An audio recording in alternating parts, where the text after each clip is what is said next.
Fala galera, sejam muito bem-vindos a mais um episódio do Podcast. É sempre um prazer ter você conosco e eu preciso te lembrar de se inscrever nesse canal, de ativar o sininho de notificações e de deixar o seu like também, compartilhar sempre para que mais pessoas sejam alcançadas e abençoadas. Ao meu lado nessa caminhada, Brendo Washington. É isso, pastor, é um prazer estar aqui. Se você, assim como eu, em mais um episódio, está sendo abençoado através das experiências, as histórias dos nossos convidados, eu quero reforçar aqui. Deixa o like, se inscreve no nosso canal, segue a gente no Instagram, @1.pod. E eu quero também fazer as menções honrosas aos nossos colaboradores, que são a Padaria New Regi, Padaria e Restaurante, preço bom, qualidade e ótimo atendimento, Casa da Costura, tudo em armarinho, artesanato e aviamento, lojas em Marataízes e em Cachoeiro, Academia e Arena Performance, musculação, crossfit e muitas outras modalidades para um estilo de vida saudável, localizado em Brejo dos Patos. E por último, Julião e MM Silva, material de construção da base ao acabamento, o melhor preço da cidade, lojas em Brejo dos Patos e Praia dos Cações. Eu quero agradecer pessoalmente ao Breno, meu amigo da New Regi, a dona Valéria, da Casa da Costura, agradecer também ao Pedrício Marvila, dono da Arena Performance, e ao casal Gerson e Cassiane, do MM Silva e do Julião. Obrigado por entenderem a visão, por nos apoiarem. Tudo que está acontecendo só acontece porque vocês nos abençoam. Breno, quem está com a gente nesse episódio? Olha, ele tem 44 anos, é formado em teologia, torce pro Vasco, né, pastor? Não, moço, tá doido? É flamenguista, gente, é flamenguista. Tá louco? Ele tem como hobby vários, tem um sonho de conquistar a cidade, olha aí, e é casado. Além de ser militar, seja bem-vindo ao microfone do pastor Leandro Saldanha. E aí, galera, bom dia a todos, é um prazer, um privilégio estar aqui, né? A todos que vão assistir o podcast, um abraço para todos, vamos lá. Tô preparado aí para o que deve vir. Preparado? Eu acho que tô. Vamos lá. Sempre tá. Hobby vários. Só pra gente começar, fala aí, eu sei que o pastor gosta de musculação, é um hobby, né? É um hobby, musculação, pedal, tiro, gosto de atirar demais. E camp, cara. Camp pra mim também além de um hobby, é o momento que eu consigo me conectar mais com Deus, fico em contato com a natureza. Eu digo que eu e a natureza temos uma relação muito boa, desde o tempo mesmo, né, de exército. Então, são as coisas que eu gosto de fazer. Ficar com a família, sair com a família, é top demais. Pastor, oficialmente a primeira pergunta dos nossos episódios, com todos os convidados, talvez a pergunta mais difícil que a gente vai te fazer hoje. Quem é Leandro Saldanha? Uau. Na ótica de Leandro Saldanha? Uau, velho. Leandro Saldanha. Quem é o Leandro? Leandro é pai. Eu falo que eu exerço alguns papéis, né, no mundo. Marido, pai, filho, né? Meus pais são vivos, graças a Deus. Pastor, né, de uma comunidade de fé. Militar, né, apesar de estar na reserva, mas o sangue continua pulsando pelo militarismo. Então eu tento exercer todos esses papéis assim com excelência, né? Eu sempre busquei fazer isso. Então o papel de pai, de marido, de pastor, né, de militar, por onde eu passei, eu sempre busquei fazer tudo com excelência. Nem sempre a gente consegue, somos falhos, erramos.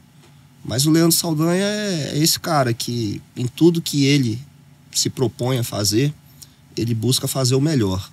Nem sempre consegue, mas pelo menos dentro de mim tem essa característica de fazer com excelência aquilo que Deus coloca na minha mão, com responsabilidade. Esse é o Leandro Saldanha. Um pouquinho dele, né? Eu acrescentaria aí, pelo pouco que conheço o senhor, sonhador. Vejo o senhor como um homem sonhador e conquistador, né? Porque tem aquele sonhador que só sonha. Mas quando eu digo a seu respeito sonhador, eu digo conquistador. Pois é, quando eu cheguei aqui em Marataízes, em 2011, eu vim para, né, assumir a igreja, a Primeira Batista de Barra. E naquele momento me venderam a ideia de que eu estava vindo para uma cidade bem evangelizada, com um percentual alto de evangélicos. E no início da minha caminhada eu acreditei nisso.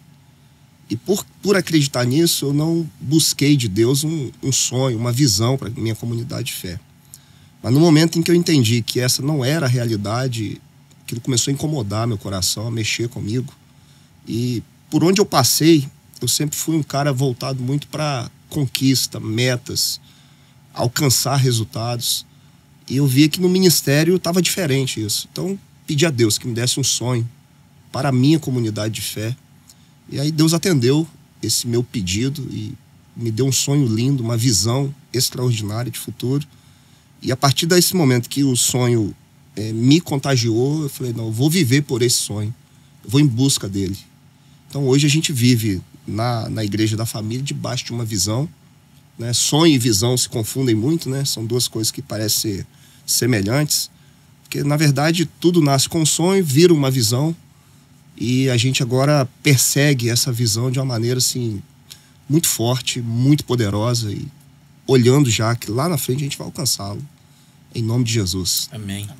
Pastor, o senhor é natural de onde? Vitória, cara. Nascido em Vitória. Capixaba. Capixaba, nasci em Vitória. Ali eu cresci, né, em Vitória, num bairro, uma comunidade até de um pouco perigosa, carente. Para quem conhece Vitória, a Ilha de Santa Maria, né, perto do Forte São João, Morro do Romão, comunidades hoje complicadas.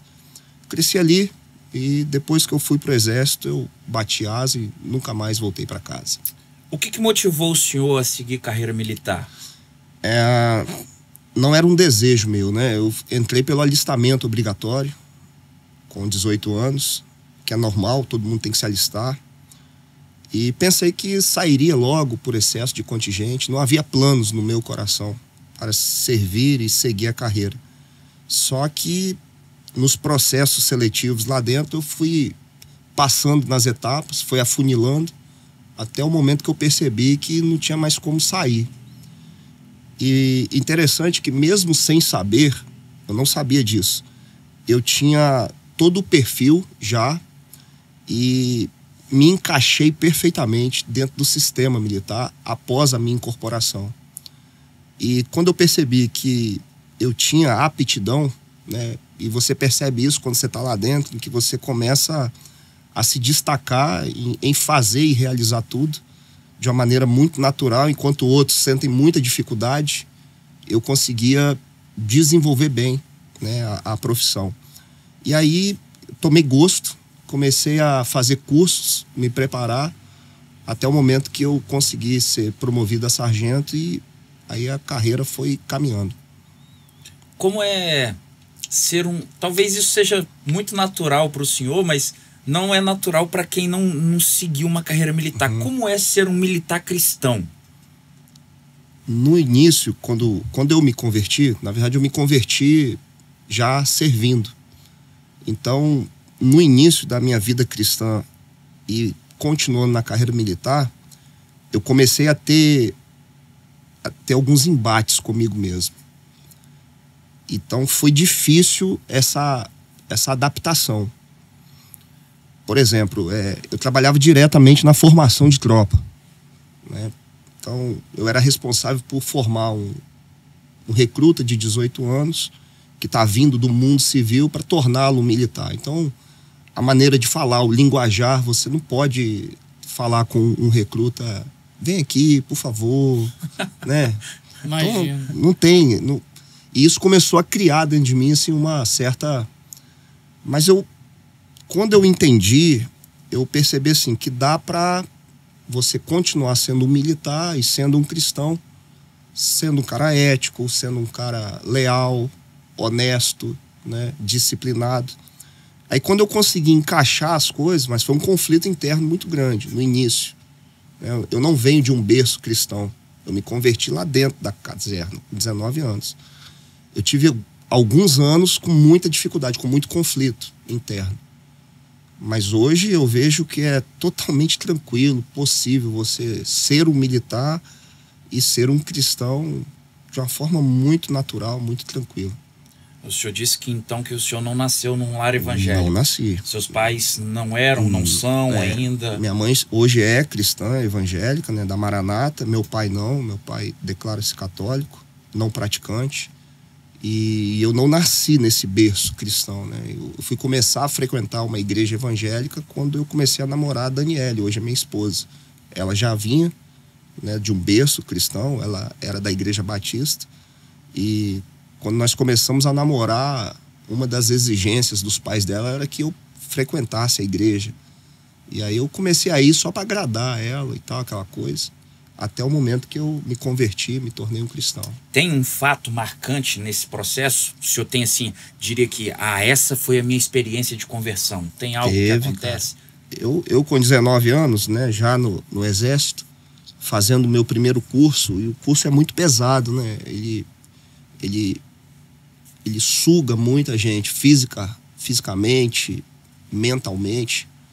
E eu estava vindo desse curso e teve um fim de semana que eu fui liberado para ir para casa. E naquele fim de semana, depois de um período de muita ralação, sugação, pressão, eu quis ir na igreja.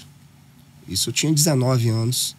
E aí nesse domingo, e talvez Deus usou de todo esse cansaço físico, mental, psicológico, de privações, né? Privação do sono, do alimento, da água.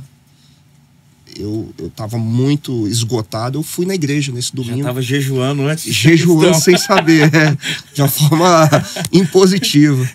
Aí, cara, aquilo que é a maioria da história de todo mundo, né? Você tá naquele culto, o pastor prega, faz aquele apelo, e eu, sem me perceber, já estava lá na frente. Eu acho que ali foi o primeiro passo para poder entregar minha vida a Jesus. E depois vieram vários outros eventos, vários outros fatos que construíram a minha fé naquele início de caminhada, né? Entendi. E a que altura o senhor entende a chamada pastoral? Como é que isso surge na sua história? Dentro da caserna também. Dentro da caserna. Eu passei... Nesse momento eu já era sargento e passei um momento difícil de vida, né? Já era casado com a Dani. E aí esse momento difícil me levou um pouco, me afastou um pouco. Fiquei um tempo afastado da igreja, estava completamente afastado de Deus. E aí quando eu volto para a presença de Deus, porque eu já ouvia das pessoas, eu acho que isso é muito importante. Quando eu converso com pessoas que falam que tem chamado, antes da própria pessoa entender que ela tem um chamado, eu vejo que é muito importante as pessoas conseguirem ver em você um chamado. Então, já acontecia das pessoas falarem assim, poxa, você parece que tem aptidão para ser um pastor. Eu já liderava jovens nessa época, né, na igreja local que eu participava. Então eu recebia já alguns insights das pessoas, da igreja. Só que você não dá muita voz a isso, né? Eu falo, não, que isso, eu não quero isso para mim. Estava muito focado na minha carreira militar.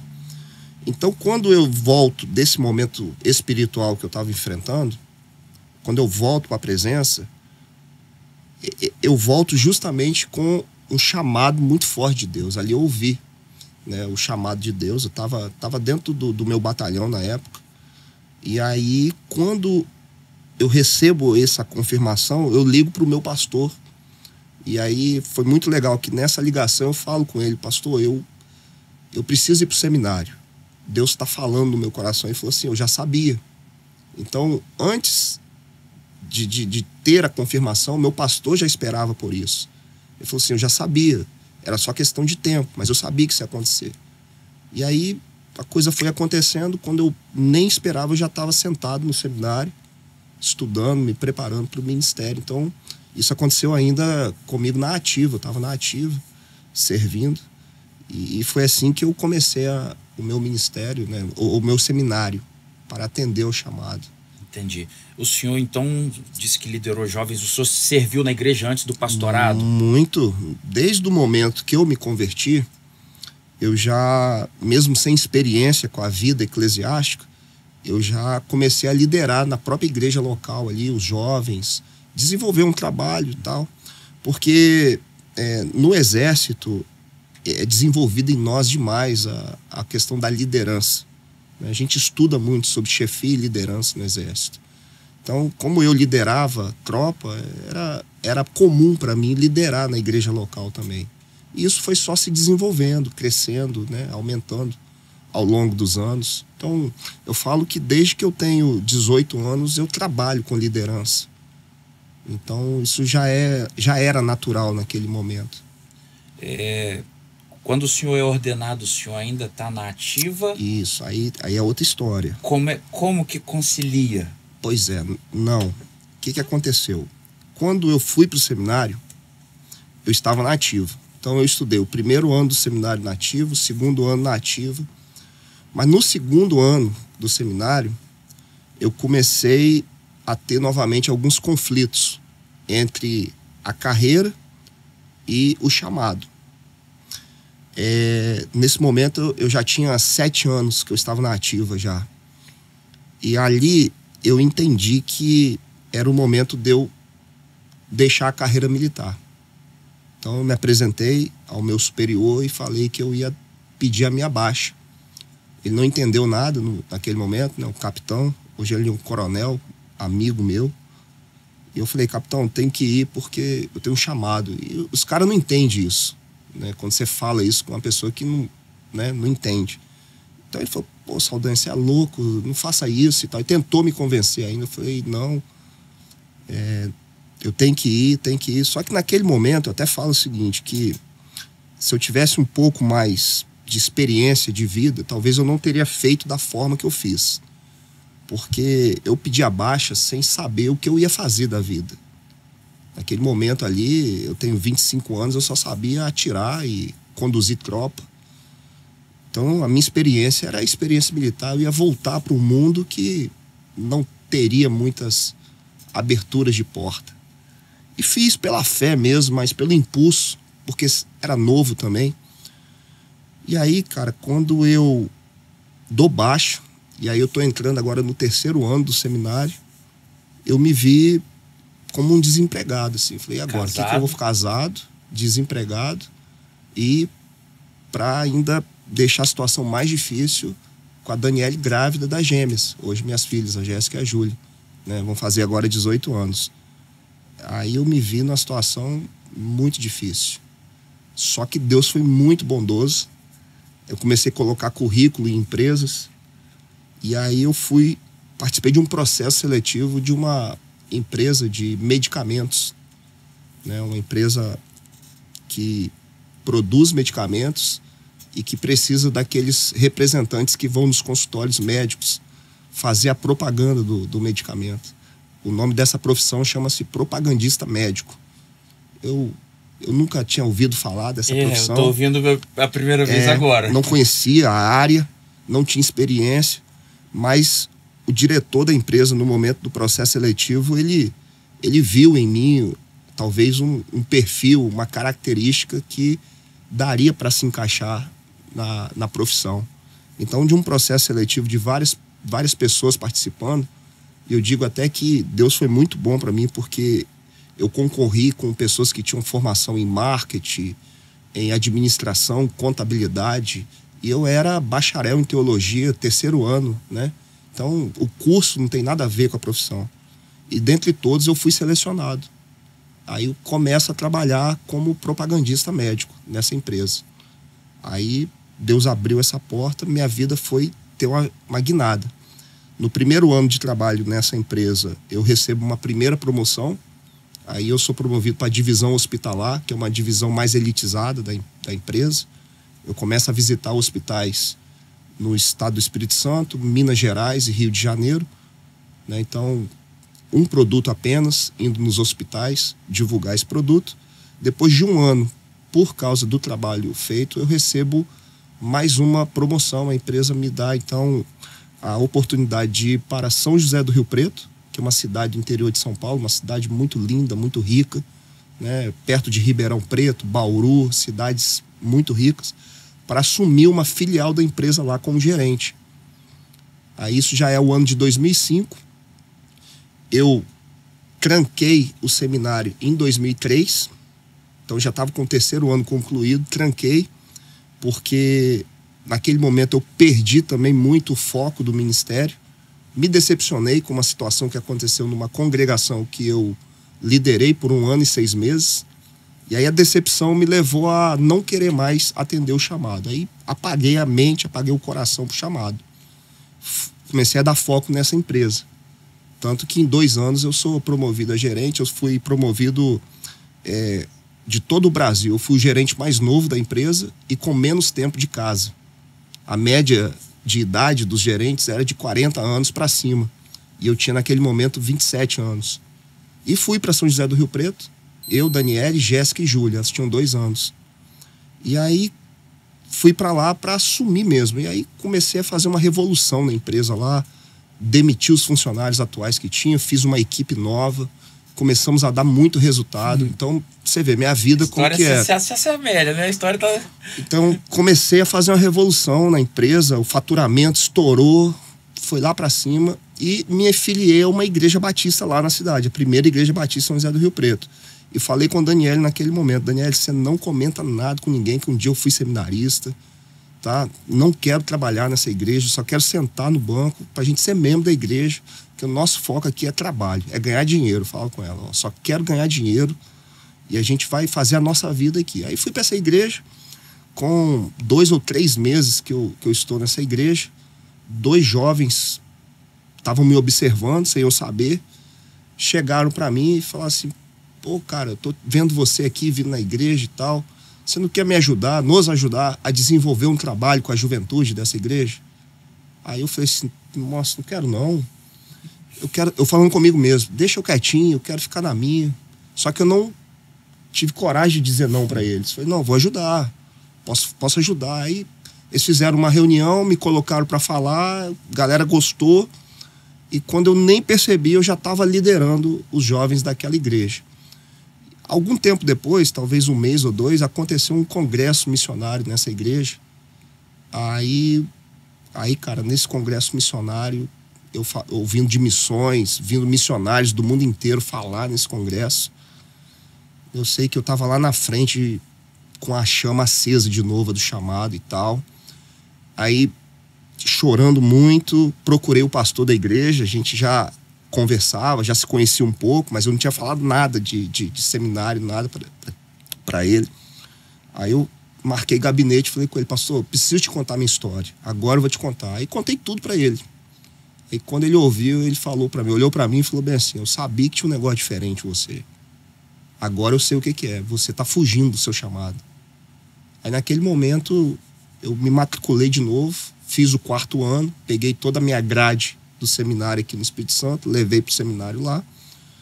E aí já assumi como pastor de jovens dessa igreja, agora trabalhando no laboratório, como gerente da empresa e tocando o ministério com jovens. E isso durou por 3 anos.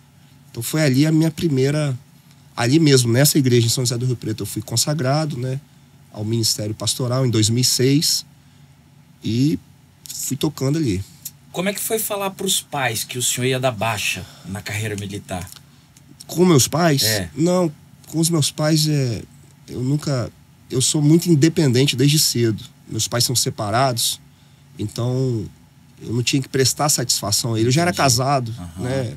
E meus pais nunca tiveram condições de me ajudar, então assim, eu nunca fui dependente dos meus pais. E com a esposa? A Daniele aceitou de boa, porque nesse momento a gente estava vivendo com muita intensidade o chamado. A gente estava servindo já numa congregação como seminarista, então a gente já era mergulhado no ministério. Então quando eu disse a ela entendeu de boa. E a Daniele também, assim, ela tinha algumas restrições em relação à minha carreira militar, porque assim, eu ficava muito ausente. Quando ia para alguma missão, não tinha tempo para voltar. Às vezes eu saía de casa para cumprir um expediente em que eu ia voltar no final do dia. Eu ligava para ela: ó, Daniela, estourou um negócio aqui, tô indo com a missão, não sei quando volto. Isso era muito ruim, era início de casamento, então eu ficava muito ausente, né? E se o senhor pudesse definir hoje aqui, qual a importância da esposa do senhor no seu chamado, na sua vida ministerial? Qual a importância da esposa? 100%, velho. Sem ela não tem chamado, não tem... Até porque com ela que eu comecei a frequentar a igreja. Ela me levou. Me converti, né? Graças a... Ela me deu a primeira Bíblia, né? E essa Bíblia eu lembro, pequenininha. Hoje eu não tenho ela mais. Eu levava ela pro meu quarto de hora. No quarto de hora você fica 2 horas em pé no posto. E era proibido fazer isso, né? Eu estava descumprindo até uma determinação, mas eu pegava a minha Bíblia, começava a ler no quarto de hora. Deus começou a falar comigo através dessa Bíblia que ela me deu. E tem um fato interessante na Daniele, que quando eu disse para ela que ia pro seminário, ela falou bem assim que ela já sabia. Porque antes de casar comigo, ela não tinha me dito isso não, disse depois, que Deus já tinha dito para ela que ela casaria com um pastor, que ela seria esposa de pastor. Só que a gente já namorava. E isso, ela me conta depois, que deu um pouco de crise nela em casar comigo ou não, porque quando a gente casou não tinha nada de pastor, era militarzão, e naquele momento eu achava que eu ia viver dentro do militarismo. E aí quando eu falo com ela, vou pro seminário, vou ser pastor, aí ela fala assim, eu já sabia já. Deus já tinha falado comigo. Então, ela hoje é 100%. Não tem como... Não existe pastor Leandro sem Daniele Saldanha, não. É uma simbiose, tá junto, velho. Muito bom. É minha 01. Lá a gente fala, né? Fala 01. 01, velho. Não tem outra. Não existe outra. Entendeu? Fantástico. Não existe. Fantástico. Pastor, hoje eu também pastoreio, mas antes de pastorear eu nasci filho de pastor. Eu fui uma criança, filho de pastor, que muitas vezes não teve direito a ter identidade. Eu digo no sentido assim, quando eu fazia alguma coisa de errado, foi fulano, eu filho do pastor, eu não tinha o direito de ser Tiago. Por algum tempo na vida isso foi conflitante para mim. Eu entendo. E o senhor é pastor, é militar, e como é para o senhor tratar os seus filhos, ensiná-los o caminho, no caminho, né, do Senhor, mas sem transmitir a sensação de obrigatoriedade. Não, vocês têm que fazer porque vocês são minhas filhas, ou porque você é meu filho. Nossa. E eu vejo na sua rede social, às vezes o seu filho lá, que é o mais novo, né? Ele com as mãos erguidas, orando pelas pessoas. Eu falo, o Leandrinho ali, ó. Top, entendeu? Demais, como é para educar sem transmitir esse senso de obrigatoriedade? O que acontece, cara? Eu descobri, alguns anos atrás, que o sistema religioso do qual a gente vive, ele é muito prejudicial. Ele é um câncer para nós. E quando eu descobri isso, há alguns anos atrás, eu já estava aqui, já pastoreando aqui. Eu disse para mim mesmo, e combinei isso com a Daniele, que eu falei assim, ó, a gente não vai deixar que essa doença atinja os nossos filhos, vamos tentar blindá-los disso. Então, eu não permito que ninguém trate-os como filhos de pastor, não permito. E elas, e agora também o Mateus, eles não podem ser enxergados como filho de pastor, são filhos de Leandro e Daniele, pessoas. Então, não há e não permito que ninguém imponha sobre eles isso. E tanto eu como a Daniele, nós somos genuinamente cristãos, servimos ao Senhor, mas nós somos completamente livres de religiosidade. E ninguém vai me dizer, ninguém, cara, vai me dizer o que o meu filho pode ou não pode fazer. Ninguém. Eu não dou esse direito, não dou essa liberdade. Que a igreja, que quem quer que seja, venha querer impor uma identidade. Então, quando a gente se libertou do sistema religioso, ficou mais leve. E mesmo que as pessoas queiram olhar para os meus filhos como os filhos de pastor, elas, né, eu vou falar mais por elas, que hoje estão com 17, vão fazer 18. Elas sabem que elas estão livres.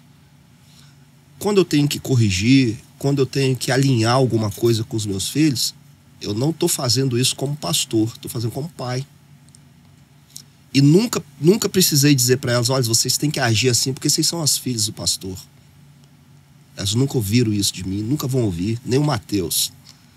Então, elas vivem como duas adolescentes comuns.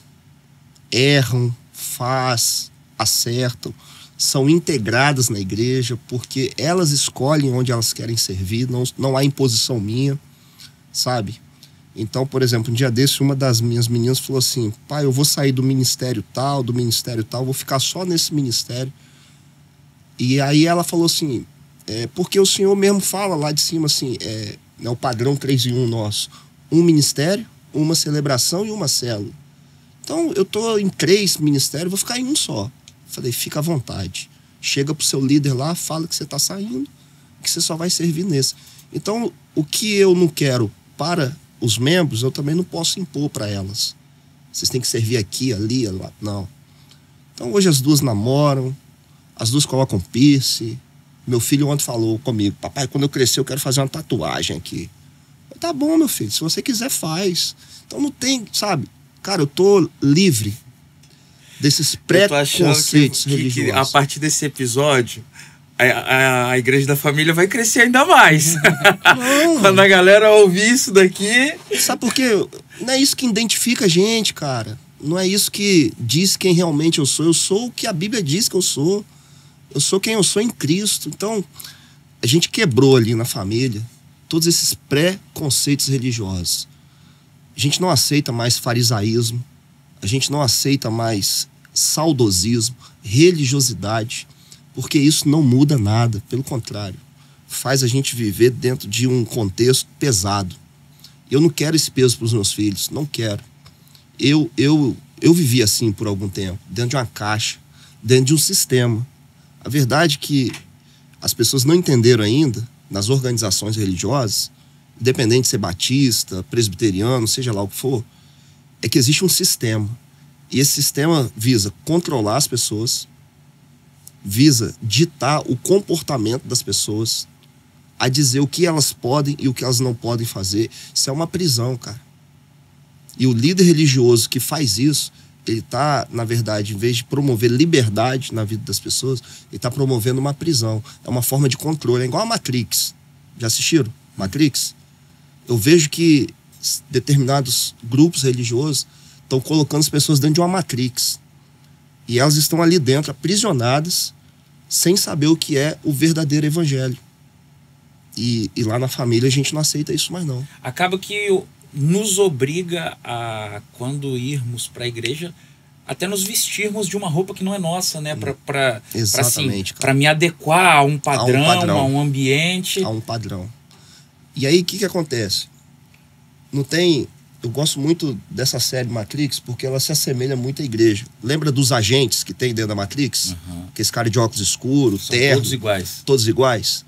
No sistema religioso, tem os agentes também, que são aqueles caras que estão dentro da sua mesma comunidade de fé, que estão te vigiando o tempo inteiro, para saber se na rua você está vestindo a roupa que eles querem que você vista, se você está colocando ou não uma maquiagem, um brinco, cortando ou não o cabelo. São os agentes. Aí quando eles te olham e vejam que você está fora do padrão da Matrix, eles vão para o pastor da igreja e falam: olha, eu vi o Tiago lá na rua, vestindo uma certa roupa, ou andando de uma certa maneira, com o cabelo de certa forma. Então, dentro da igreja, você cria uma cultura dos entregadores, aqueles caras que vai o X9. E aí você anda na rua com aquela sensação de que você está sendo vigiado o tempo inteiro. Tá todo mundo te vigiando para vigiar seu comportamento, como você está se vestindo, com quem você está andando, com quem você está falando. E isso é uma escravidão, cara. E a religião se tornou isso. E hoje, eu não permito que isso aconteça mais. Uma vez, um certo dia agora, um amigo lá da igreja foi falar comigo: pô, pastor, você não tá vendo que tem uns adolescentes vindo para a igreja de bermuda? Eu falei: tô vendo. E qual é o problema? Ah, mas, poxa, de bermuda, né? Meu irmão, não mexe com os adolescentes, deixa eles. Eu prefiro eles aqui de bermuda do que numa boate de calça jeans, do que num bar bebendo de calça jeans. A bermuda não diz quem ele é. Então, afinal, pastor, entendi, tá tranquilo. Cara, não mexe com meus adolescentes, deixa eu... Entendeu? Então não é isso, cara, que identifica, eu não sei em que momento, como, que esse sistema religioso criou isso. E aí alguns falam que eu sou liberal demais. Mas se isso for liberal, eu vou ser liberal, então. Porque para mim o que importa é o que está acontecendo dentro da pessoa. E, cara, toda mudança, ela acontece de dentro para fora. E não é você nem sou eu que vai promover essa mudança. É o Espírito Santo. Então eu acredito nisso. E às vezes o sistema religioso impõe uma mudança externa e não aconteceu nada aqui dentro. Né? Aí a pessoa fica ali 1, 2 meses com aquela aparência e depois aflorece o que está aqui dentro. O que está aqui dentro. Então eu não acredito nesse sistema religioso mais. E eu não vivo mais dentro desse padrão. Eu tomei a pílula vermelha, né? Eu saí da Matrix. Eu tô fora da Matrix. E aí eu tô virando um ponto fora da curva. Sou criticado por isso, sou perseguido por isso, né? Mas eu vou viver dessa forma, porque é dessa forma que eu acredito, cara. É isso. Eu sei que você está curtindo muito esse episódio e eu preciso te lembrar de deixar o seu like, de compartilhar, de se inscrever no nosso canal e de ativar o sininho de notificações. Enquanto isso, eu quero que você também conheça as empresas que nos permitem realizar tudo isso que está acontecendo, todos esses episódios. Então, por favor, já deu tempo, deixa seu like e a gente segue aqui. Pastorzão, qual o maior desafio de pastorear? Uau, que pergunta difícil, cara. Por incrível que pareça, o maior desafio, mas é também o maior patrimônio do ministério, são pessoas. Mas as pessoas dificultam o nosso ministério. E é por elas que nós dedicamos a nossa vida ao ministério. Eu tenho um irmão que era um amigo querido, é ainda, porque eu vou me encontrar com ele no céu, o Márcio Brilhante, né? Ele faleceu há pouco tempo de Covid, e a gente conversando, brincando, e ele era professor, e ele falou assim, qual é o maior problema das escolas? Aí ele falou, são os alunos. Qual é o maior problema da igreja? São as pessoas. Brincando, a gente brincava, assim, ele era muito brincante, o Brilhante, um cara fantástico. Então, assim, qual é o problema das igrejas? As pessoas. Só que é por elas que a gente luta. Então, o maior desafio do ministério, pessoas. Aí você tem que aprender, né? E eu tô aprendendo, tô indo já para 15 anos de ministério pastoral, vou completar em dezembro, 11 anos só nessa mesma igreja, é que você tem que parar de querer sempre agradar as pessoas. Eu sou o que eu sou, é dessa forma que eu sou. Então quem vai gostar de você, vai gostar de qualquer jeito. Quem não vai gostar, não adianta, você pode se pintar de ouro, Thiago. Que quem não gosta não vai gostar. Quando você entende que apesar do seu ministério visa abençoar pessoas, mas que você tem que aprender a se libertar do que as pessoas pensam ao seu respeito, aí a coisa flui, velho. Porque aí você consegue ser autêntico, ser quem você é. Aí pronto. Então esse é o maior desafio. Aprender a lidar com críticas, com a desaprovação das pessoas. Como que o senhor faz para lidar com... Porque no ministério a gente conhece, as informações chegam até nós, né? O pastor fulano tá falando mal do senhor, tá isso aqui. Como que o senhor faz para lidar com essa ovelha que tem carrapichos ainda ali no seu rebanho, que você sabe que não tá de acordo, mas não sai dali também não. Não faz nada para ajudar, mas fica ali espezinhando. Como é que veja é o senhor lidar com isso? Eu hoje não invisto mais um pingo do meu suor nessas pessoas. Chamar para conversar, para tentar levá-la a entender, para ver se ela... Porque não vai parar, mano.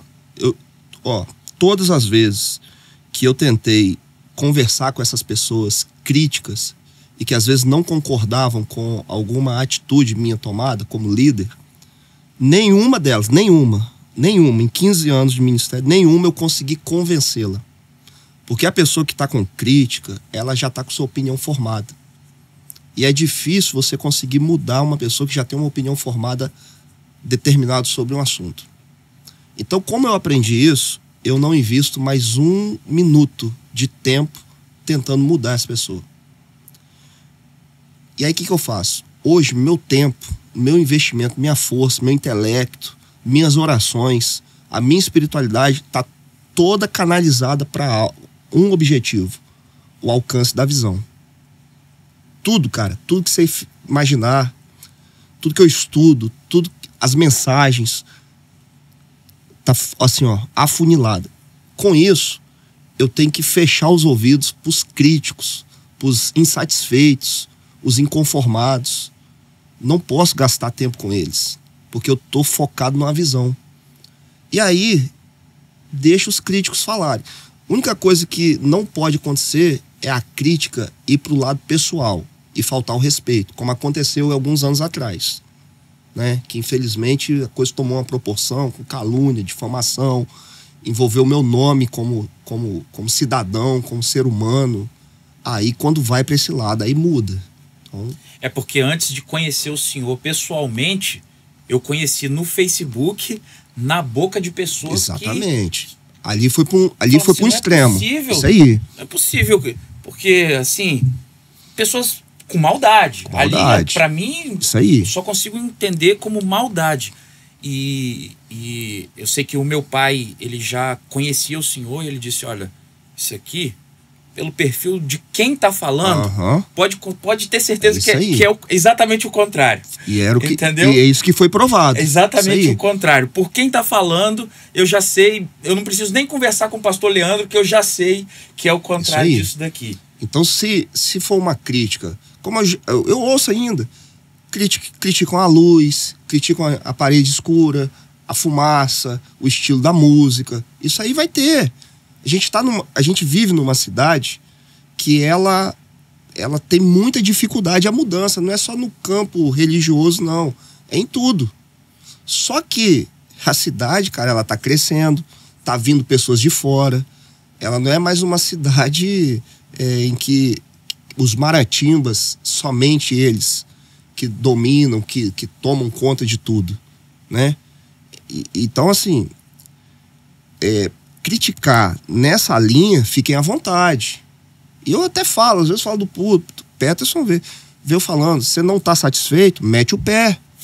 Tem um monte de igreja hoje aqui, mete o pé, vai embora, sabe? Você não vai mais conseguir querer mudar alguma coisa, voltar atrás como era. Não tem volta, cara. A Igreja da Família hoje tem sua própria identidade, tem o seu DNA próprio, tem a sua estética, né? Tem o seu modelo litúrgico. E a gente continua na essência, a palavra não muda. Mas a nossa maneira de ser é essa. Então, né, eu sei que algumas pessoas estão incomodadas com isso. Mas se não faltar a linha do respeito, beleza, a gente vai seguir tranquilo. Agora, se for para uma linha que extrapola isso, aí muda a conversa. É para isso que existe justiça, né? Existe várias maneiras da gente poder tratar com esse tipo de pessoas. Mas, graças a Deus, isso foi lá no passado, né? Eu precisei ser um pouco mais, né, forte naquele momento. Agora, quando vem crítica, cara, eu nem ouço.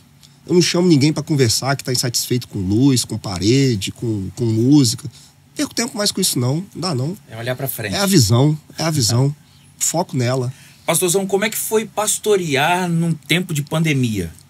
Olha, entrei em crise no início, porque pegou a gente de surpresa. Eu lembro que quando estourou a primeira onda, no domingo que antecedeu a primeira onda, a gente estava ali no momento que a gente entregou a visão. Foi o domingo que a gente entregou a visão. Foi o domingo que a família que cedeu a área onde vai ser construída o centro de celebração, a família veio à frente junto comigo no altar e testemunhou para a igreja, olha, nós doamos, nós recebemos isso aí, um sonho de Deus e tal. A igreja estava completamente lotada de pessoas, lotada. Estava numa crescente violenta, fantástica. Saímos daquela celebração, aí na semana estourou a pandemia. Aí fecha igreja, culto online, e aquilo, aí eu questionei Deus. Eu falei assim, Deus, foi um sonho ou foi um assovio que eu ouvi? O que está acontecendo? E isso eu fui questionando Deus por várias semanas, porque a coisa só piorava, né? Os casos só aumentavam. E aí, quando eu volto novamente com os cultos presenciais, não tinha 50 pessoas no primeiro culto. Não tinha 50 pessoas, a igreja vazia. Eu falei assim, tem alguma coisa errada? Não é possível que eu... Aí, Deus, uma madrugada, falou comigo assim, ó, calma teu coração. O que você pensou para 3 anos, eu posso fazer em um dia. Em um dia eu posso fazer. Eu sou o dono do tempo. Aquela palavra me deu paz. E eu voltei a trabalhar. Eu falei assim, eu vou voltar a trabalhar como se nada tivesse acontecendo. Aí começamos. Veio a segunda onda. A segunda onda nos atingiu como igreja de uma maneira mais forte.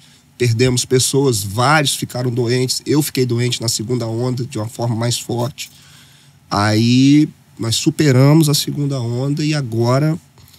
Aí depois da segunda onda é que a gente começou novamente a impulsionar a igreja em direção à visão. Fizemos a consagração da área, já temos a área consagrada, totalmente medida. Estamos agora caminhando com a parte de documentação. Então as coisas estão caminhando, fluindo, evoluindo. E 22 agora a gente entra com uma fase mais forte, assim, para poder em 23 começar a construção lá do centro de celebração. É óbvio, quem acompanha, quem conhece o senhor mais de perto, quem tem visto o que acontece na família, já tem essa resposta, mas eu queria ouvir declarado do senhor. O senhor se considera um pastor tradicional ou um pastor renovado? Eu digo que eu não gosto de títulos. E não gosto de que coloque nenhum título em mim e nem eu gosto de colocar título nas pessoas. Porque fomos nós que inventamos isso. Tradicional, renovado, pentecostal, neopentecostal.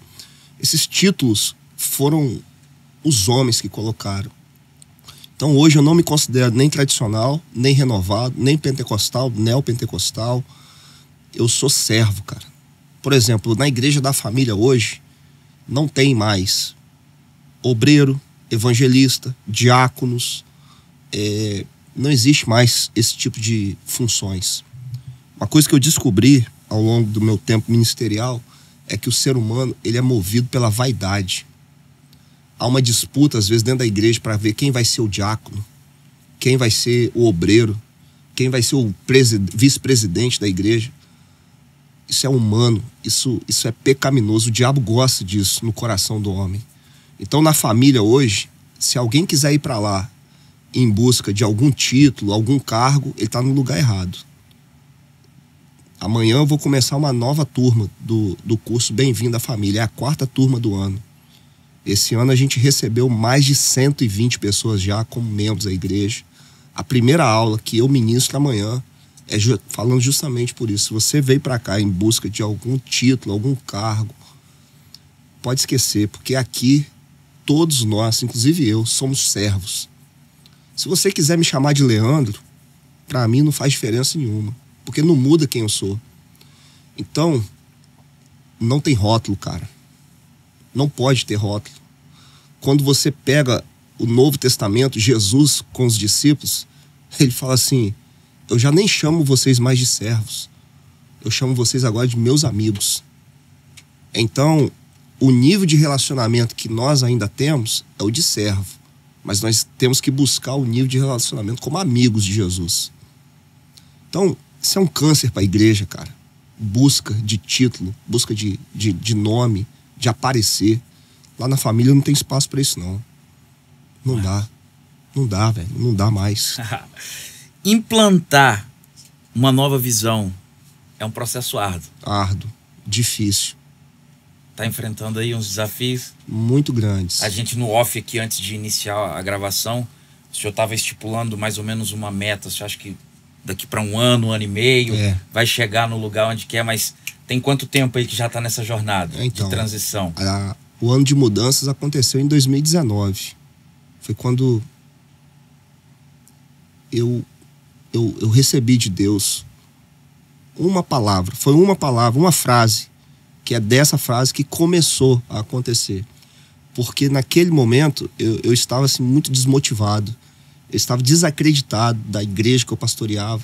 E eu sempre, até aquele momento, eu botava a culpa na igreja, nas pessoas que eu tinha naquele momento ali, pela desmotivação. Eu vi uma igreja que não estava interessada em ganhar pessoas, conquistar, né? Uma igreja que simplesmente saía de casa, ia para um lugar, se reunia, depois voltava para casa, vida que segue, cada um vivendo sua vida, ninguém preocupado com a grande comissão, ninguém preocupado em buscar o Espírito Santo, em ter mais espiritualidade. Eu achava que a culpa era deles. Quando eu fui buscar a Deus, Deus falou comigo: não, a culpa é sua. A mudança que você quer ver na sua comunidade começa em você. Aí eu falei assim: então eu me abro. O que o senhor quiser fazer. Aí quando eu volto em fevereiro de 2019, eu volto com esse tema para a igreja. Até então eu nunca tinha vivido com tema, né? Ano de mudanças. Aí comecei a pregar, ainda em fevereiro, fiz uma série de mensagens sobre mudanças. Domingo de manhã, domingo à noite. Domingo de manhã, domingo à noite. Foi nesse momento que eu já tinha também, nesse ano, trago o pastor Tagner Laís para poder fazer parte do meu grupo de ministérios auxiliares.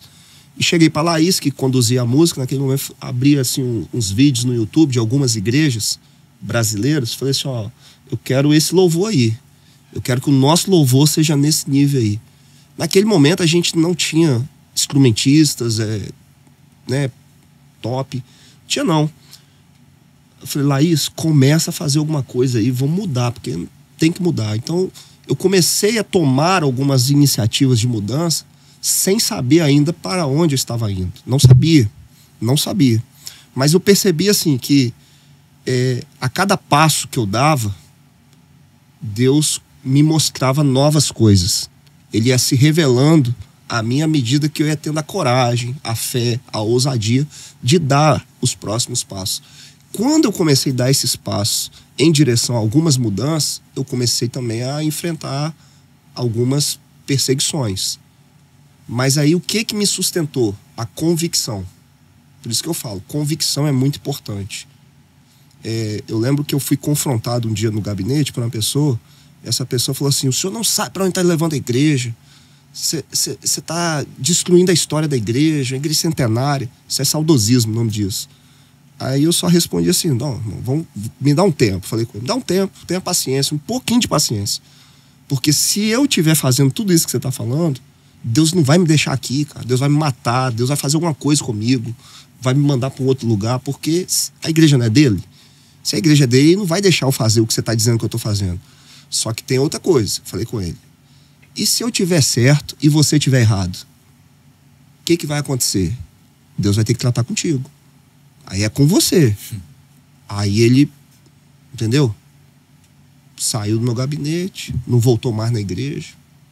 E o resultado tá aí. 2 anos, são 2 anos e meio só de mudança, cara. O que a gente construiu em 2 anos e meio. Com a pandemia aí de um ano. Com a pandemia, né? De um ano, entendeu? Então, convicção. Hoje, desde aquele momento que eu recebi a primeira frase em que eu tinha que mudar, nunca faltou convicção. Nunca faltou. Então hoje eu sei exatamente para onde nós estamos indo e o que nós vamos conquistar. Não tenho dúvida disso. Entendeu? Amém. Resposta sim ou não. O senhor se considera alguém polêmico? Em alguns, sim, sou. Outros sim ou não. O senhor foge de polêmica? Eu acho que isso aqui pode ser polêmico. Não vou fazer isso porque pode ser polêmico. Se eu tiver convicção, não fujo, não. Pois é. Até em outro lugar que a gente vai abrir, mas me veio uma lembrança aqui. E eu queria que o senhor falasse um pouquinho, porque no primeiro instante eu tomei um susto. Peterson, que ainda não era sua ovelha também nessa altura, tomou um susto. De repente, num dia aleatório, a gente abre a rede social e tá lá o pastor Leandro com a Heineken na mão. Foi. Top uma demais, foto cara. grande, né? E todo mundo assim, ué. Porque não era, se eu não me engano, não era nem uma long neck, era uma garrafa de 600, eu acho, uma Heineken, garrafa grande. E depois na legenda a gente entendeu qual era o propósito daquela postagem e tal. Mas é óbvio que deve ter sofrido alguma crítica. Não, falaram. Pra que o pastor vai postar um negócio desse? Não, essa aí não. O nego pensou que eu tava chapado mesmo. Tomando. Aí eu falei, leiam até o final, né? Aquilo ali nasceu assim... O pastor aí, ó, tá querendo colocar até cerveja na igreja agora, ó. Foi no tiro. Foi assim, eu tava na praia, eu, Dani, as crianças, e eu vi o garçom passando com a bandeja e com várias cervejas ali em cima, né? Aí o Espírito Santo me deu um insight na hora, né? Porque eu tenho um passado com bebida. Então esse passado meu foi muito trágico para mim. E hoje não, sempre foi assim, né? Sempre foi vendido a ideia de que bebida está associada à alegria, à felicidade, né? Aquela roda de amigos. Então, eles vendem essa imagem, mas não dizem também o resultado dela depois. Aí veio esse insight assim na hora. E, cara, usa a sua experiência com a bebida. Porque hoje, cara, como que eu trato as pessoas em todos os assuntos? Pastor, eu bebo. Ela fala comigo. E eu nunca vou dizer pra pessoa assim, você tem que parar de beber. Não faça isso mais. Aí eu pergunto assim, qual é o benefício que a bebida está trazendo para você? Faça uma análise sincera. Quando a pessoa analisa sinceramente, ela chega à conclusão de que o álcool é mais prejudicial do que algo bom. E é assim que tem que ser com todos os assuntos, sabe? Tô cansado desse sistema religioso que quer ditar comportamento. Em assuntos que, se a gente levar pro lado da Bíblia, a gente não vai fechar a questão nunca, né? Me explica aí, me dá um texto aí que tá dizendo que é proibido beber cerveja. Não diz, cara, né? Não fala. Então, vamos parar de querer fechar a questão. Tem coisa que é fechada. Adultério é pecado? É pecado, pô. Homossexualismo é pecado? É pecado, pô. Então tem coisas que a Bíblia diz que é. Agora tem assuntos que tá aberto. Então tem que mostrar para esse cara que existe uma alternativa melhor. Existe uma alternativa melhor do que beber. Para religião é muito mais fácil proibir e pronto, proibir e né? pronto, cara. Para religião, pro sistema religioso, é muito mais fácil te colocar no banco. Te coloco no banco aí 3 meses. Mas o mais difícil é pegar essa pessoa, em vez de colocar no banco, e falar assim, cara, senta aqui, vamos fazer um discipulado, vamos conversar sobre isso, vamos ver o outro lado, a alternativa. E, inclusive, ouvir a pessoa que você está colocando no banco para ouvir os argumentos dela. Por que ela se veste assim, por que ela faz assim. Isso dá muito mais trabalho. Qualquer líder que quer se ver livre de trabalho, ele fala assim, fica no banco 3 meses. Isso é fácil, mano. Só que isso também é uma cadeia psicológica. Então fiz aquele post, né, leia até o final. E é verdade, ninguém nunca me disse que eu tinha que parar de beber. O Espírito Santo foi me mostrando. Todas as vezes que eu bebi, eu ficava embriagado. E a bebida em mim, ela desenvolve em mim um lado que eu não quero mais viver. Me torna violento, agressivo. Eu brigava com as pessoas, agredia pessoas, era agredido. Então eu vou querer isso pra minha vida? E tudo começava com a bebida. Então o Espírito Santo me deu esse insight para levar as pessoas a refletir sobre isso. Você quer beber? Bebe, mas olha as consequências que tá te trazendo. Então, foi isso. Mas tomei porrada pra caramba, tomei muito. Imagino. Mas o lado polêmico que eu até perguntei ao senhor é porque talvez isso nem seja polêmico pro senhor, né? Mas algumas pessoas que estão cativas desse sistema religioso vão morrer agarrados com isso, né? E talvez nunca conhecerão a liberdade verdadeira. Qual a importância, pastor, das convenções para a igreja local? Convenções? Por exemplo, vamos dizer aí, nós que estamos num cenário batista, nenhuma. Qual a importância da convenção para a igreja? Nenhuma. Porque quem está sentado num banco de escritório, na cadeira de escritório, com ar-condicionado, não sabe o que está acontecendo na ponta, não. Nenhuma. E cada vez mais está se tornando mais irrelevante está ficando. Porque quem sabe o que está acontecendo na ponta da lança é a gente que está aqui todo dia, pensando no futuro da igreja, aconselhando pessoas, vivendo, ouvindo dentro do gabinete as realidades da vida das pessoas. Somos nós. Nenhuma. É isso que os caras não entenderam ainda. Quem está na ponta da lança somos nós. E, por algum tempo, inverter a lógica da situação, do sistema. Não é a igreja que precisa da convenção, é a convenção que precisa da igreja. Quem mantém as convenções é a igreja local. Então, nenhuma.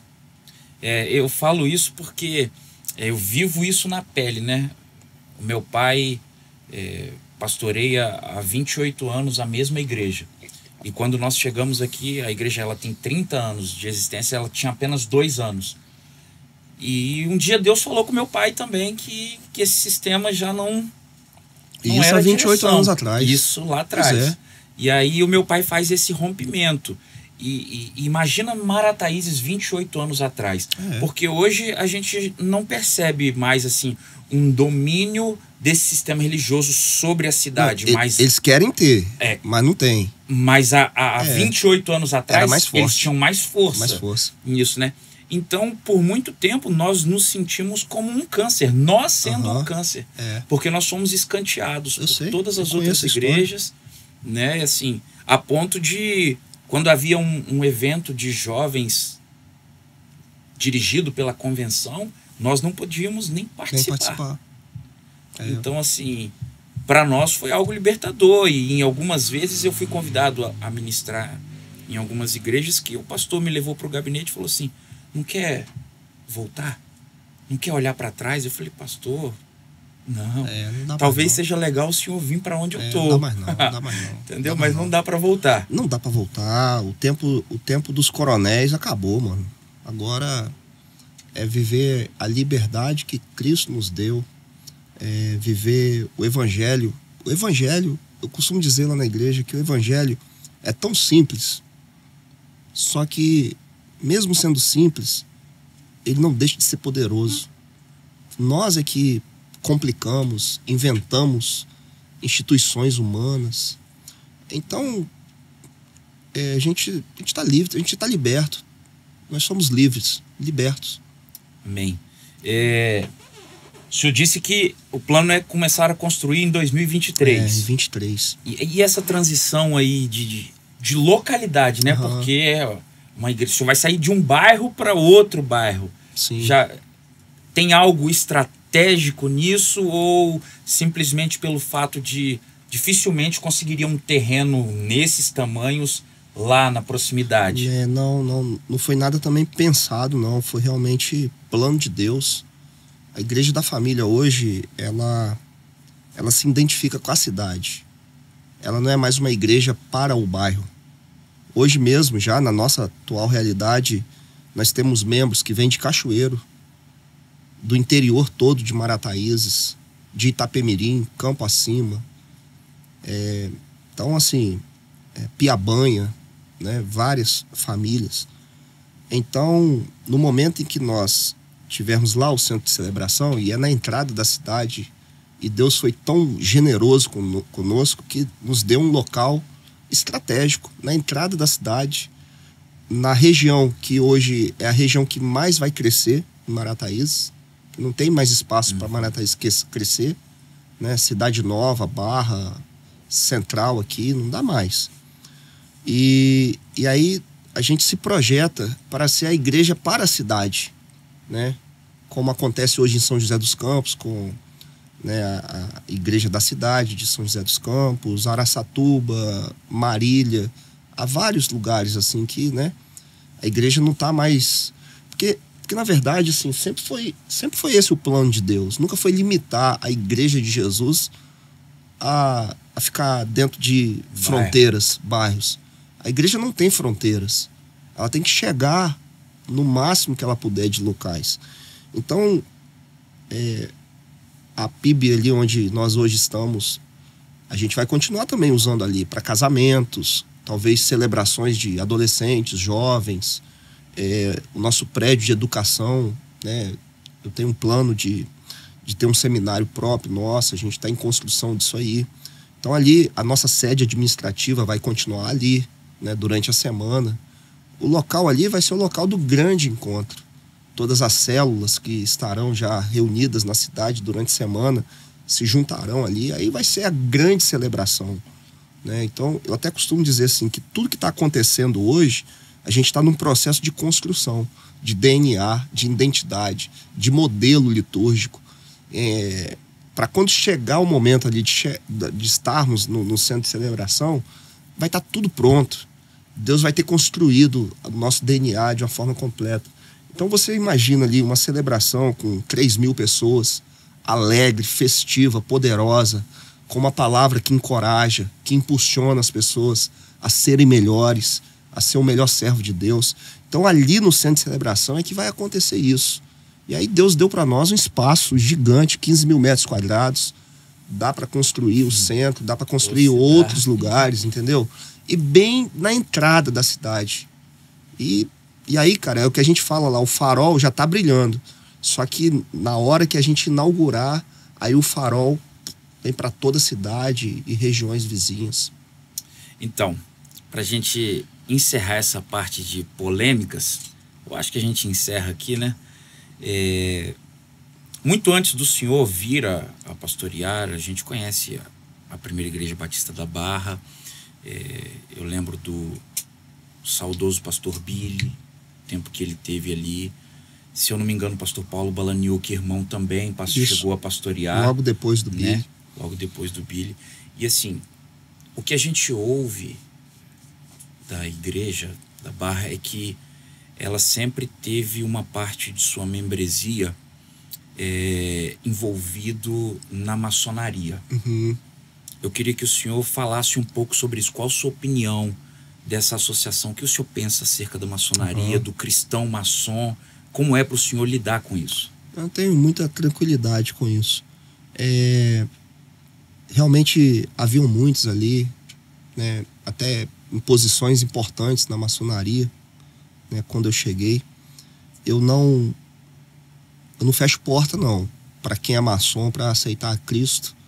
E o meu tratamento é o mesmo com quem vem de uma situação de um vício, uma situação... O Espírito Santo fala. Eu não vou impor ninguém. Não, a pessoa foi lá para a igreja, se converteu, é maçom. Você tem que deixar a maçonaria. Eu não vou impor nada. Tiago, hoje eu não me sinto no direito de querer impor nada na vida de ninguém. Assim como eu não permito que ninguém venha impor nada na minha vida.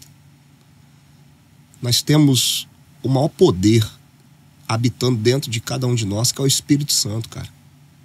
Então, o Espírito Santo vai incomodar, vai dizer se existe alguma coisa que está entrando em conflito, vai acontecer duas coisas. Ou ele vai deixar a maçonaria, ou ele vai deixar o evangelho. Vai ser difícil conseguir caminhar nessas duas vertentes. Mas nunca vai ser uma imposição minha, né? Então, não tenho tido problemas hoje com isso, né? Se tem algum maçom na minha igreja hoje, eu nem tenho conhecimento, porque eu também não vou ficar indo atrás disso. Não posso perder tempo com isso. Entendi. Sabe? O maçom, como um adúltero, um alcoólatra, né?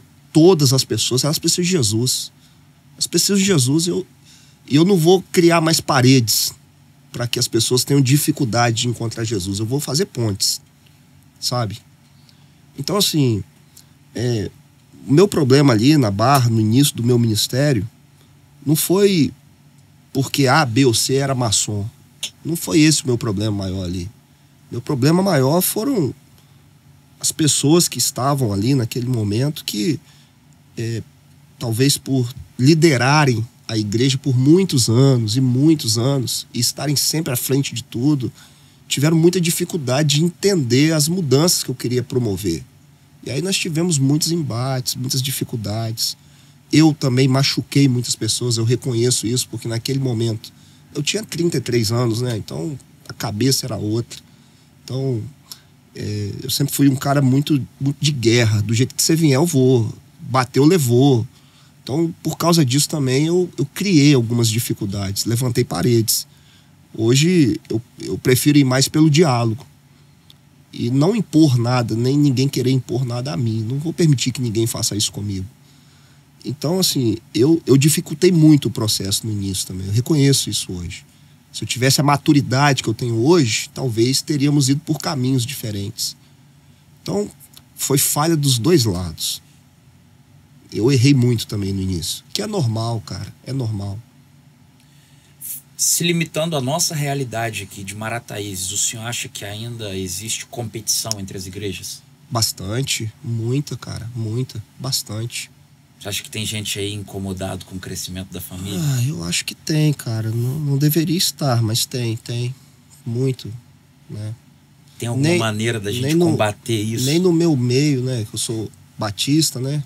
Da igreja batista, da denominação, eu não consigo entrar no círculo deles, eles também não entram no meu. A gente não tem não, cara. Não tem não, mano. Mas isso não me incomoda também não. Eu sigo o meu caminho, velho. Vou em frente. Se tivesse que, vamos dizer assim, o senhor é aberto a pontes, a aliançar? Eu acho que é melhor cada um permanecer no seu Não, caminho? o que acontece? Não é que eu sou aberto ou fechado. É porque, assim,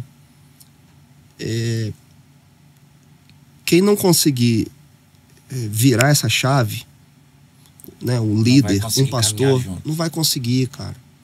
Entendeu? Por exemplo, assim, uma coisa que é comum aqui, né? Café da manhã de pastores. Eu não tenho tempo mais para isso. Não dá, cara. Porque enquanto eles estão fazendo café da manhã entre eles, eu tô, às vezes, com aquele sábado, com os meus líderes de célula, treinando meus líderes de célula. É aquilo que eu falei há um tempo atrás agora. Todo o meu esforço, minha energia mental, espiritual, está tudo canalizado para a visão. Então, o cara que está com essa chave virada, ele entende isso e ele vem na mesma linha.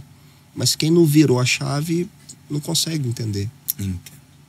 A gente abriu uma caixinha de perguntas no Instagram e eu comentei com o senhor e comentei com a galera aqui que foi a mais... Nem dá para fazer todas as perguntas, porque foram muitas perguntas. E eu fiz questão de selecionar a pergunta de pessoas que são até ovelhas ou estão diretamente ligadas à Igreja da Família, porque eu vi, né, nisso aqui uma maneira de dizer assim, eu tenho orgulho do meu pastor. Cara.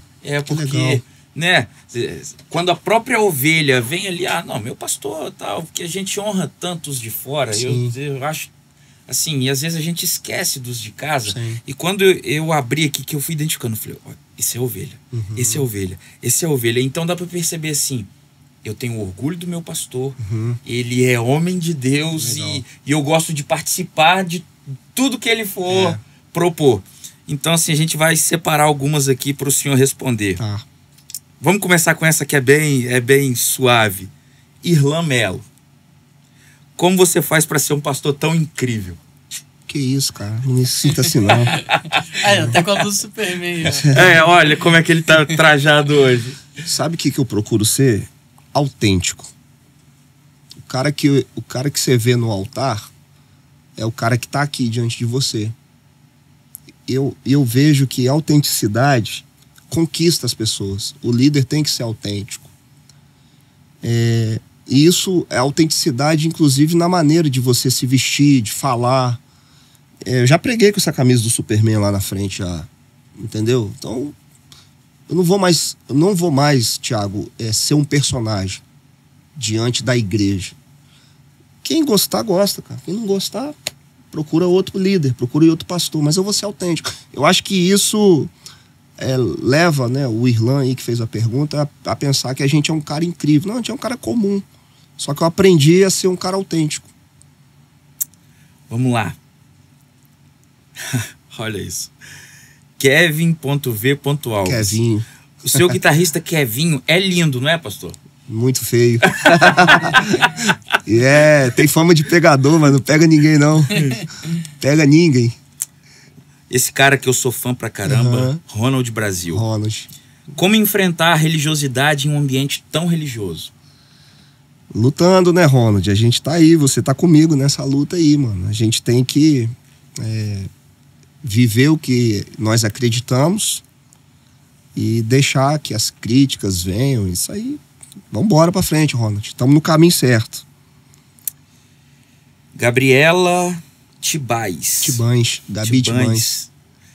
O que a Igreja da Família faz para ser uma igreja tão relevante? Visão. Uma igreja tem que ter visão, cara. Toda comunidade de fé que não estiver debaixo de uma visão, ela perde a relevância. E algo que eu tenho aprendido também, que a visão atrai pessoas. As pessoas gostam de estar num ambiente em que há uma visão.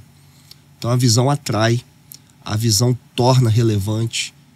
Então aí é por causa da visão que tudo acontece na igreja, né? Aí você trabalha com crianças, famílias, a adoração, porque todos estão debaixo de uma mesma visão.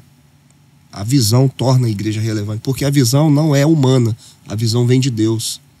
E isso é muito poderoso, cara. Dan Stuzenek. Dandan. Qual o sentimento ao se olhar no espelho e ver que o pastor Geladeira ficou para trás? Geladeira, vagabundo. Dandan, seu sem vergonha. Não, nunca pensei nisso, Dan. Eu quero fazer como Paulo fala aos Filipenses, esquecendo-me das coisas que para trás fico, prossigo avançando para o alvo. Não vou ficar olhando para trás, não. O que passou, né? Tinha que ter também esse momento. Até ajudou no processo de uma construção, hoje, de uma nova versão de mim mesmo. Pra gente encerrar essas perguntas aqui, Nilciane _Lingeries. Conhece? Gostaria de saber qual foi a sua melhor conversa com Deus, a que te tirou do chão. Foram várias. Mas eu tenho um antes e o depois, né? Das conversas que eu tive antes e depois, que foi justamente essa que Deus falou comigo sobre a mudança que deveria acontecer em mim. Essa é um marco do antes e do depois. Aquele momento que Deus falou isso comigo foi como se eu estivesse tomando uma bofetada dele. Porque até então eu enxergava nos outros. E Deus me levou a enxergar em mim mesmo, cara. Foi muito forte isso. Ali foi a virada de página. Muito massa. A última do internauta eu não posso deixar de fazer. Júlia Saldanha. A minha filha? E aqui totalmente cooperativista. Qual é a visão da Igreja da Família? Já fez uma propaganda aí, né? Pai, fala qual que é. Conquistar a cidade. A conquista da cidade. Né? Então a visão é essa. A conquista da cidade. Agora, como nós vamos conquistar? Aí tem todo o processo. Aí a conversa ia para muitas horas. Mas a visão é a conquista da cidade. Penso demais. Pastorzão, quais são os planos aí para o futuro? São esses, né? A gente continuar no processo de transição. Hoje a Igreja da Família é uma igreja em células. Então nós estamos canalizando energia, força, tudo voltado para a igreja tornar-se uma igreja em células. Ela ainda não é, mas ela será. A agenda de 2022, por exemplo, a gente vai mudar completamente a agenda, porque a agenda vai favorecer a transição. Tudo que a gente fizer, uma conferência, eventos, será voltado para isso. Formação de líderes, que é muito importante na transição, e continuar investindo nos ministérios, porque hoje a gente tem uma cultura, um DNA próprio, de que tudo que fazemos tem que ser feito com excelência. Nós não aceitamos mais fazer de qualquer jeito, e isso também dá muito trabalho. E aí 2022 entra também a nova frente, que é a fase de projetos, né, de apresentar os projetos, arrecadação de fundos para a execução do projeto da construção do Centro de Celebração 2023. Então 2022 a gente vai investir, eu acho que são essas frentes, né? A transição celular, a excelência dos ministérios, servindo cada vez com mais excelência, e o projeto de construção do Centro de Celebrações. E aí o resultado é Deus quem vai continuar dando. Bênção. Já nem está mais aqui, mas veio aqui a pergunta, só para a gente fechar aqui. A que ponto o senhor acha que está essa visão no coração da família? No que eu digo isso? No sentido de, se hoje não tivesse mais pastor Leandro Saldanha e família na igreja, né? Vamos dizer que piscou e Deus direcionou o pastor para outro lugar. Uhum. A igreja seguiria isso daí? Hoje? O que acontece, Thiago? Eu fechei um acordo com Deus, né? Pelo menos da minha parte. Não sei se Deus vai mudar isso. Mas eu tô fechado a qualquer tipo de convite, a qualquer tipo de proposta. Vou te pagar 3 vezes mais para pastorear a igreja tal, numa outra cidade, talvez até fora do estado. Eu fechei meu coração para isso. Porque eu tô colocando a minha vida em busca da visão. Então, hoje eu digo para você que não existe essa possibilidade de conquista da visão da Igreja da Família sem eu participar disso. Eu quero participar disso. Eu quero chegar lá na frente e dizer que eu participei dessa visão, da conquista da cidade. Então, eu estou colocando meus próximos 30 ou 40 anos de vida, se Deus me der, em busca da conquista da visão. Não tem essa possibilidade, não. Só se Deus realmente mudar tudo. Entendi. Entendeu? Meu querido, eu preciso te agradecer. Top demais. Muito obrigado por esse tempo de qualidade, de aprendizado. Pegou aí, Breno? Muita coisa, Workshop de graça, Muita né? coisa. Muito obrigado por esse Valeu. tempo. Deus os abençoe. Sou conservo em Cristo Jesus. Obrigado. No que puder ajudar, conte sempre com nossas orações e estamos juntos nessa caminhada. Temos o mesmo propósito. Amém. Top demais. Entendeu? E esse podcast está aqui sempre aberto como um canal para, se Massa. houver a necessidade de externar algo, eu sei que a gente teria papo e assunto aqui para mais muitas horas, mas obrigado por ter vindo. Eu pensei que ia ser mais pesado, mas foi leve. Tá tranquilo. Leve, bem leve. Tranquilo. Bem leve. Bom, parabéns aí pela iniciativa, todos vocês. Vamos junto.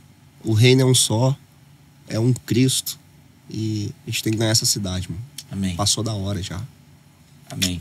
Top. Eu quero agradecer também, né, ao pastor pela presença, Valeu, pela mano. moral. Top demais. Quando o pastor Tiago, né, postou lá a caixinha de perguntas, eu repostei e mandaram mensagem e nem a ovelha do Senhor, né, falando que, nossa, que legal, esse pastor é diferenciado, ele tem Que legal. trazido algo diferente para a cidade. Então essa relevância ela já está se alastrando aí, cara. né? O senhor sabe mais do que eu tô falando. E é muito legal, é isso, exatamente isso que o senhor falou, de aprender, né? Você tem que só ficar quietinho escutando mesmo. Obrigado. E isso é muito relevante para nossas vidas, né? A gente leva isso. Quero agradecer também a estar aqui, né? Mais um episódio. E antes de passar a bola para o pastor, eu quero fazer os agradecimentos aos nossos colaboradores aqui bem rapidamente. A Padaria New Regi, padaria e restaurante, preço bom, qualidade e ótimo atendimento. Casa da Costura, tudo em armarinho, artesanato e aviamento, lojas em Marataízes e em Cachoeiro. Academia e Arena Performance, musculação, crossfit e muitas outras modalidades para um estilo de vida mais saudável, né? O pastor aí tá em forma aí, sabe o que eu tô falando. Tem que chegar nos 44 daquele desse naipe ali, jeito. ó. Tem que chegar desse... Sei não, mano. Sei não. E por último, Julião e MM Silva, material de construção da base ao acabamento, o melhor preço da cidade. Lojas em Brejo dos Patos e Praia dos Cações. É isso. Então, por favor, se inscreva no nosso canal, também no canal de cortes, nos segue lá nas redes sociais, vai estar na descrição de vídeo também o Instagram do pastor, segue lá, segue a Igreja da Família, a gente vai deixar tudo na descrição, tá bom? Curte aí, deixa seu like, se inscreve e ative o sininho de notificações. Muito obrigado por até aqui, até o próximo episódio, esse é Um Podcast.